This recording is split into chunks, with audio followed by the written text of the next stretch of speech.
একটা চিপসের প্যাকেটকে যদি আমি ডিপ ফ্রিজের মধ্যে রেখে দিই তাহলে কি সেটা ফেটে যাবে?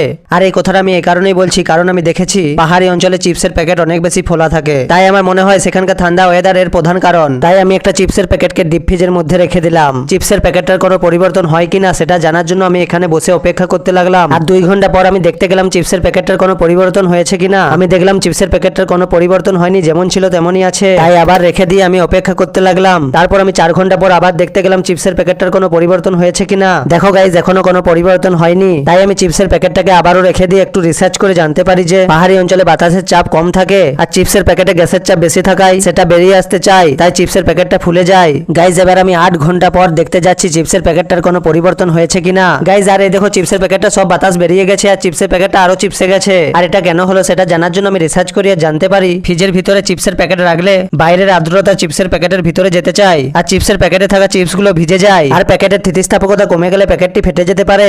গাইজ, এই ভিডিওটা করে আমি যেটা বুঝতে পেরেছি যে চিপসের প্যাকেট যদি ফ্রিজের মধ্যে রাখা হয় তাহলে চিপসগুলো ভিজে যেতে আর চিপসের প্যাকেটের স্থিতিস্থাপকতা কমে যেতে যত বেশি সময় লাগবে তত বেশি সময় লাগবে চিপসের প্যাকেটে বাতাস কমে যেতে বা চিপসের প্যাকেটটি ফেটে যেতে।